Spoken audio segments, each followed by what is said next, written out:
Olá, gente! Vamos começar a estudar literatura? Então vamos, olha lá!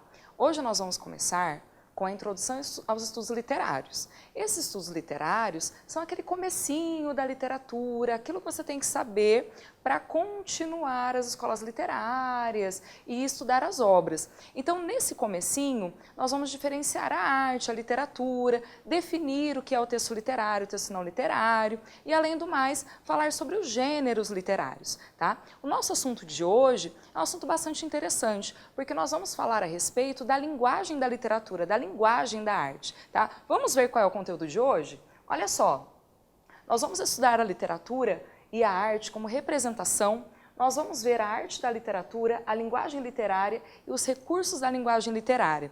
Veja bem, quando falamos a respeito de arte e de literatura, nós entendemos geralmente que a arte é cinema, é pintura, é escultura, é arquitetura, fotografia, música, mas nós esquecemos que a literatura é uma grande arte. E ela começa quando? Começa assim que o homem começa a se expressar oralmente. Então não tem uma data certa para o início da literatura. Ela começa quando o homem começa a se expressar. Ah, mas a literatura não vai acontecer quando o homem começa a escrever? Geralmente não, tá? Essa literatura começa quando o homem tem uma certa expressão. E o que vai ser essa expressão? A expressão da voz, a expressão da fala, a expressão com sentido. Beleza?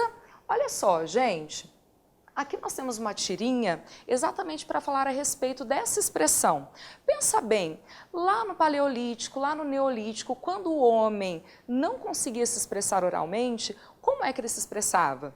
Nas paredes das cavernas, não é verdade? Então, quando ele se expressava lá, ele desenhava qual era o seu cotidiano, no Neolítico principalmente, como ele se comportava em sociedade, porque ele já vivia em sociedade, e nós entendemos que ele estava tentando passar para a gente a imagem, a representação da sociedade em que ele vivia, não é verdade?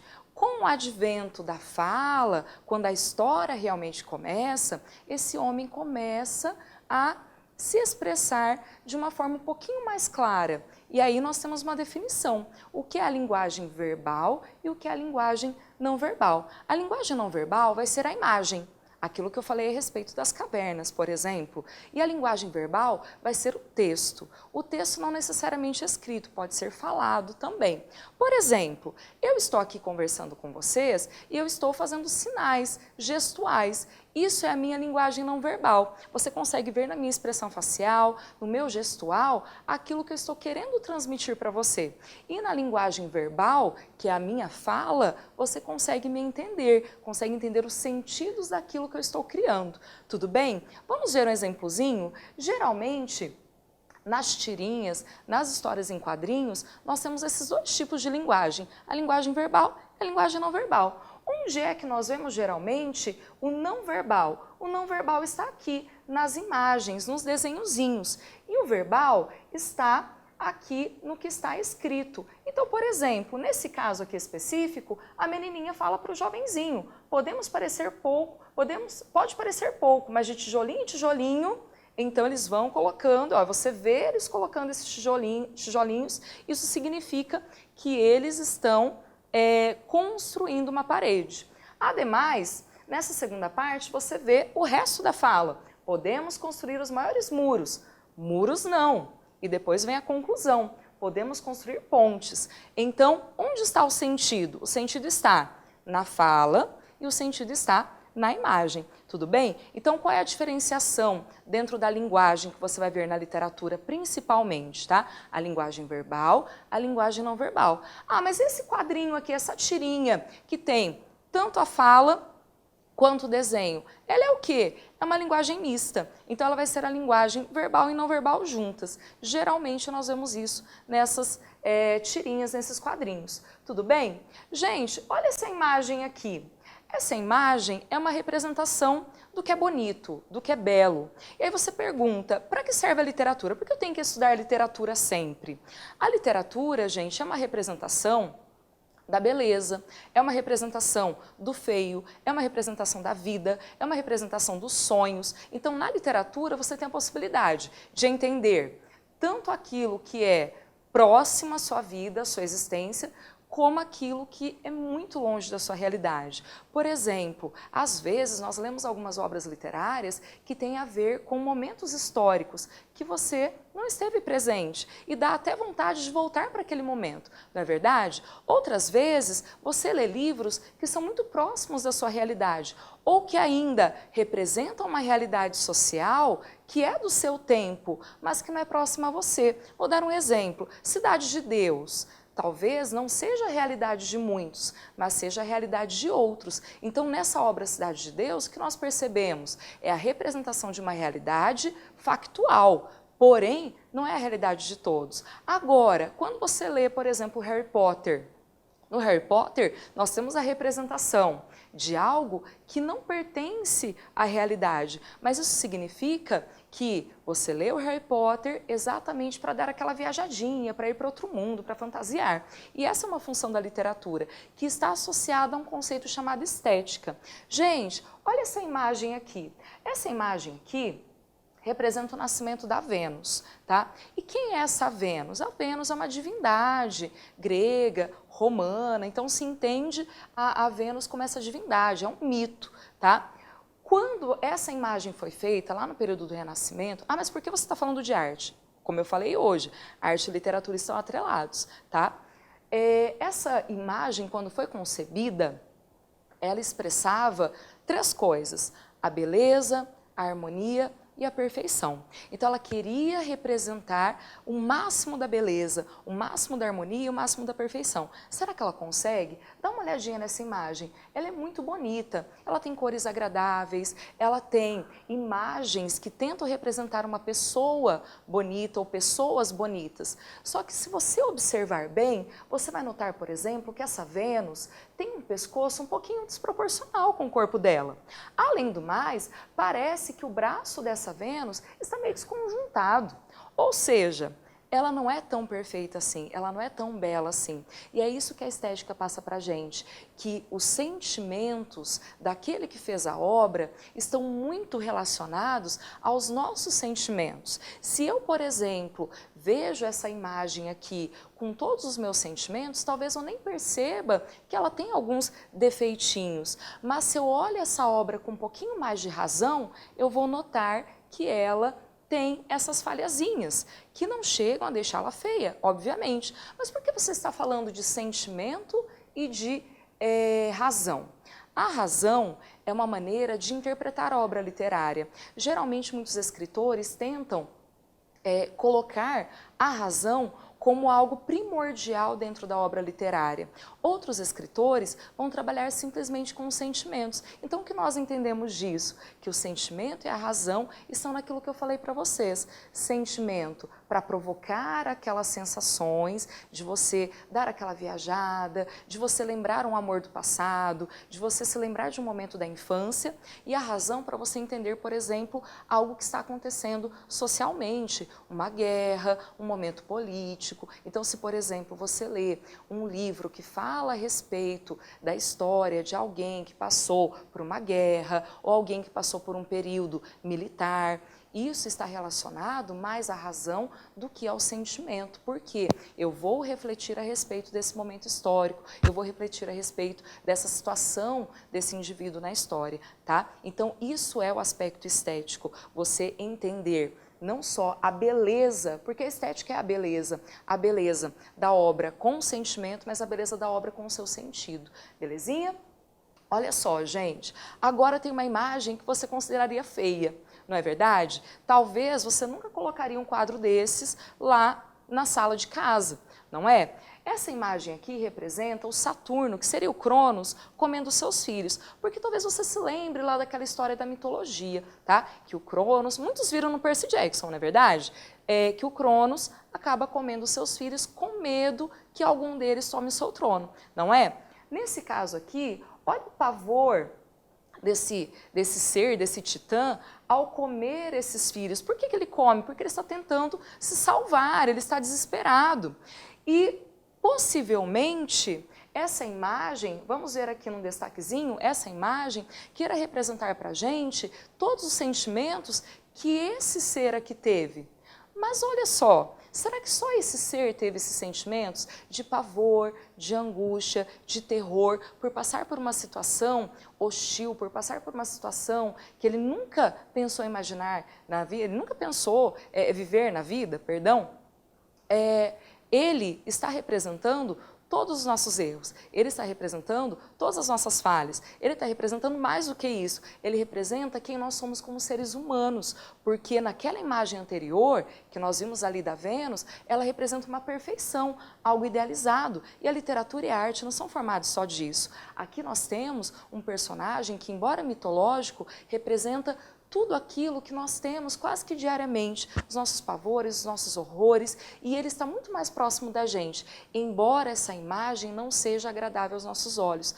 Então a literatura e a arte nem sempre vão representar o belo? É exatamente isso. Eles podem representar o feio, mas esse feio é como uma estratégia para te fazer uma pessoa melhor. Você vai entender essa dor e vai se tornar uma pessoa mais evoluída, porque você conseguiu entender essa dor, tá? No outro e depois em você. Vamos entender um pouquinho melhor essa ideia?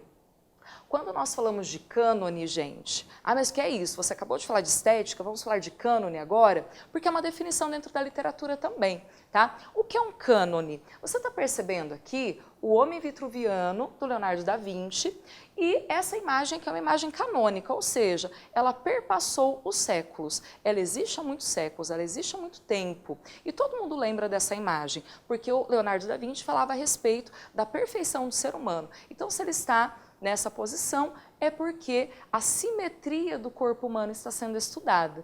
Agora, dá uma olhadinha aqui, gente. Olha esse Homer Simpson representando esse homem vitruviano. Se o Homer Simpson está aqui representando esse homem, horas, ele não estaria representando, talvez, esse americano moderno?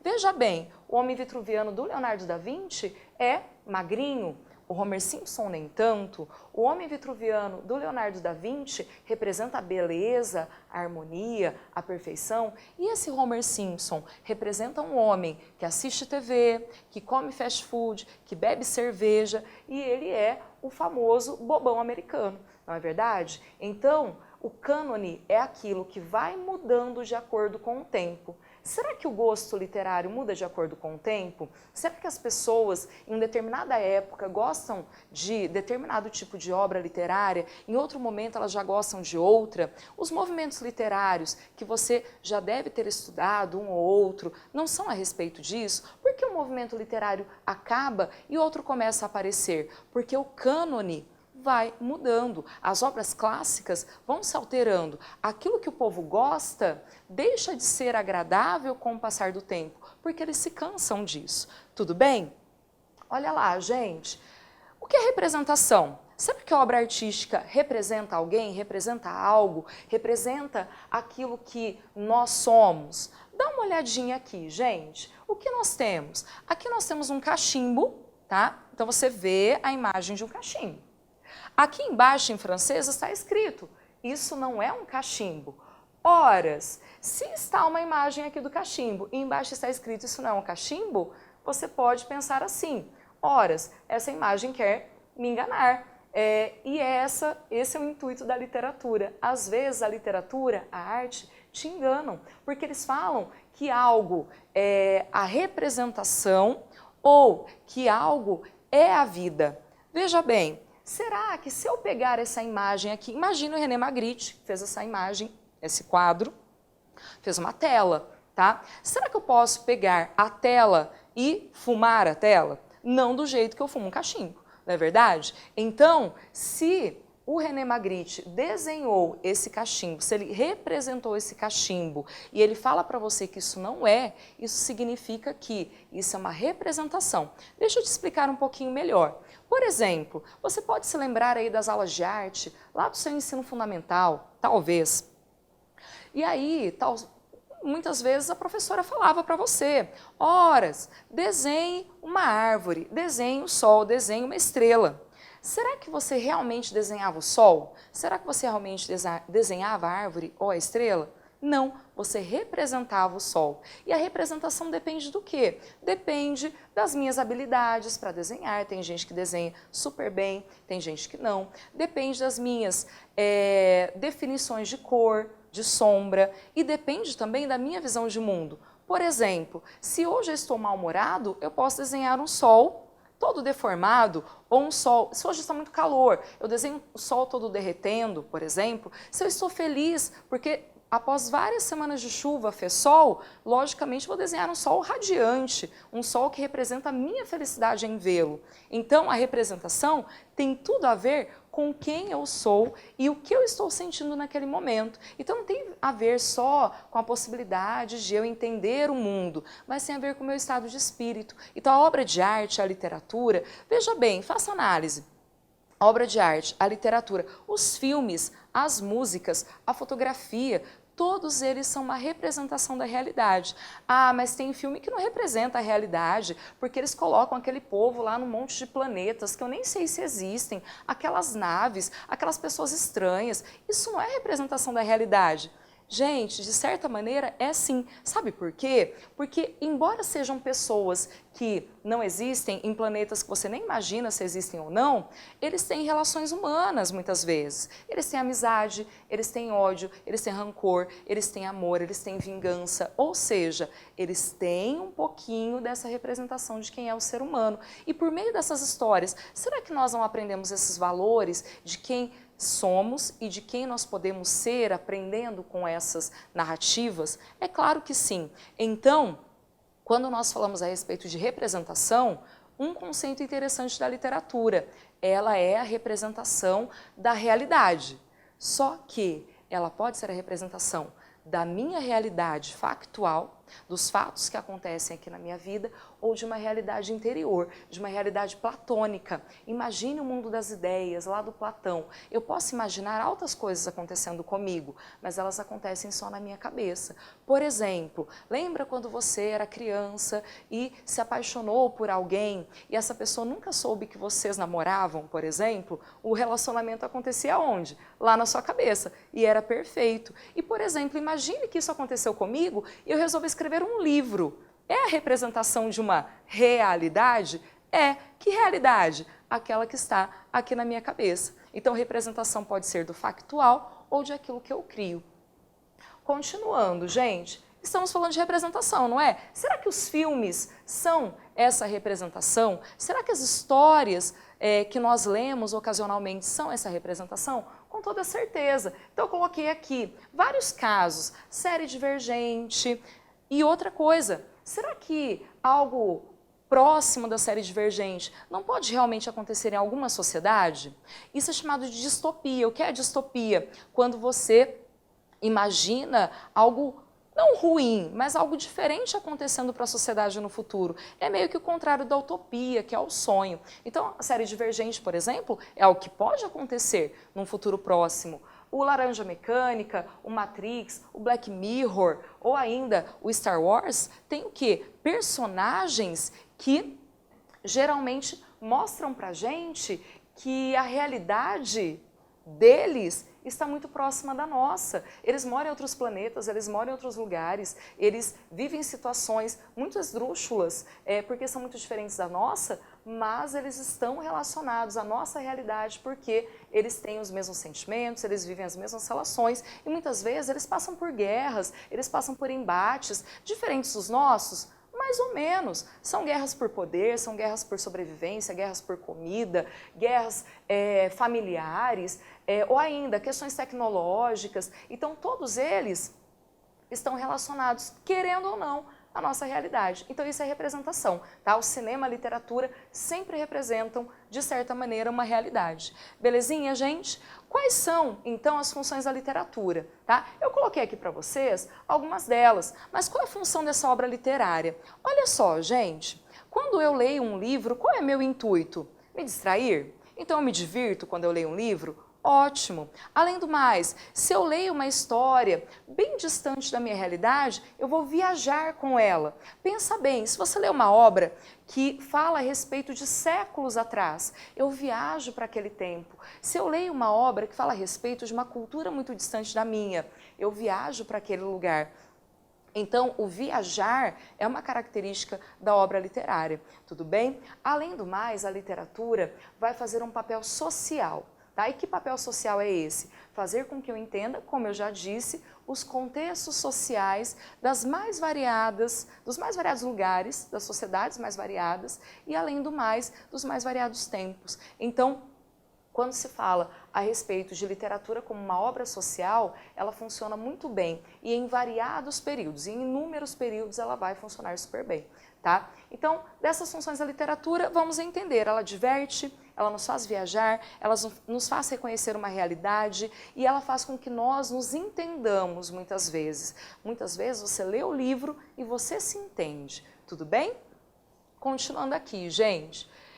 Acabei de falar de arte como produto social, literatura como produto social, não é? Essa literatura social e a arte social está relacionada a uma maneira de fazer com que o outro entenda um contexto. Olha essa obra aqui do Portinari, que é a obra Retirantes. Veja bem, nessa obra aqui nós vemos pessoas aparentemente desnutridas, aparentemente tristes, que estão fugindo de uma situação de seca.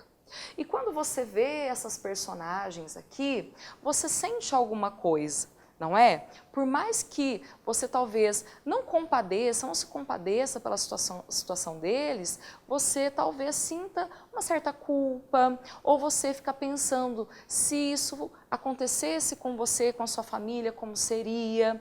Então, olha só qual é o papel da arte e da literatura, fazer com que você se torne, muitas vezes, mais altruísta. E o que é se tornar altruísta? É pensar no outro, é pensar no contexto do outro para que você consiga entender o seu.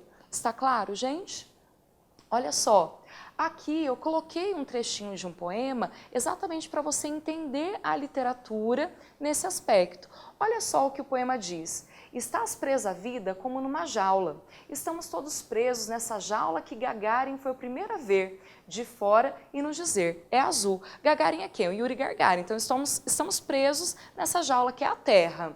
O certo é que nessa jaula há os que têm e os que não têm. Há os que têm tanto que sozinhos poderiam alimentar a cidade e os que não têm nem para o almoço de hoje, que é do Ferreira Goulart. O que ele está querendo dizer aqui? Que o problema social é algo que acaba abarcando toda a Terra. Tem aqueles que têm muito e aqueles que não têm nada. Gente, é impossível você não ter algum sentimento depois de ler um poema como esse. E esse é o intuito social da literatura.